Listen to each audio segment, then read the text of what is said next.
ابقى ابوها بالتبني. وانا ابوها الحقيقي، يبقى مين فينا اللي اولى بيها؟ يا معلم ما تنساش ان انا ومراتي هنكتب لها كل املاكنا واموالنا. اسمع ما اقول لك. اتفضل. انا بقى ما استغناش عن بنتي حتى لو اديتوني فيها كل كنوز الارض. انت فاهم ولا مش فاهم؟ فاهم يا معلم، فاهم.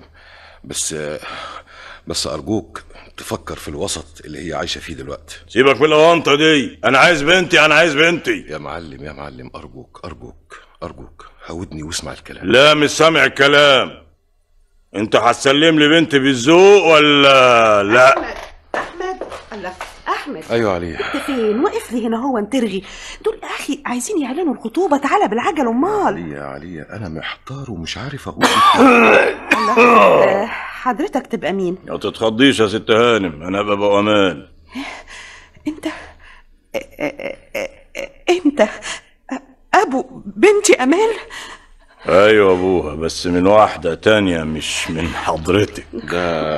ده يبقى المعلم محمود، جوز دادا ثانيه اللي كان في اللومان. السجن للجدعان. طيب عن اذنك يا معلم. تعالى يا احمد، عايزاك في كلمه. اسمع، اديله قرشين يمكن يكون محتاج. ماشي. بقول ايه يا معلم؟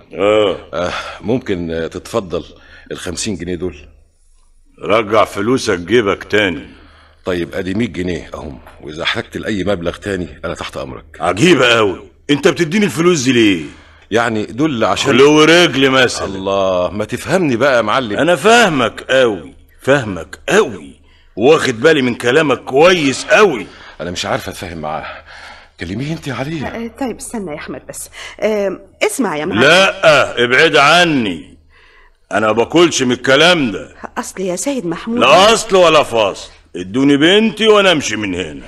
طب انت عارف هي فين دلوقتي؟ في الجنة ونعيمها، مش كده؟ لا ابدا، بس حلمك عليا لو تفهمني.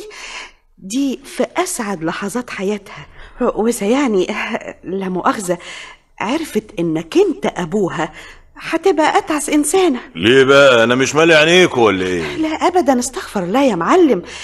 بس انت يعني زي ما تقول كده يعني مجرم وطالع من اللومان تقريبا. غريبة، وايه دخلكوا انتوا في الحكاية دي؟ مفيش دخل ابدا، احنا بس بندور على مستقبلها. انا لوحدي بقى اللي مسؤول عن مستقبلها، ومن النهاردة ما حدش له دعوة بيها خالص. طب اسمع بس يا معلم، تصور يعني خطيبها ايه اللي يعمله لما يعرف انك انت ابوها؟ مش شغلك، انا عارف مصلحة بنتي كويس. مفيش فايدة يعني، انت مصمم على مقابلتها وهاخدها معايا كمان. طب افرض بقى هي ما قبلتش انها تعيش معاك. هي تعمل كده؟ يمكن. انا كنت اتبرى منها واسيبها لكم كده. طب على كل حال انا رايحه اندهها لك. اندهيها عليا دلوقتي تشوف هي هتقبل تعيش مع مين فينا. الا مع مين؟ دي بنتي ومن ظهري ومستحيل تفرط فيا، وده كلام. هنشوف. بابا تعالي يا روح، تعالي يا بابا. تسمح تيجي بقى علشان نعلن الخطوبة؟ ايوه بس اللي جرى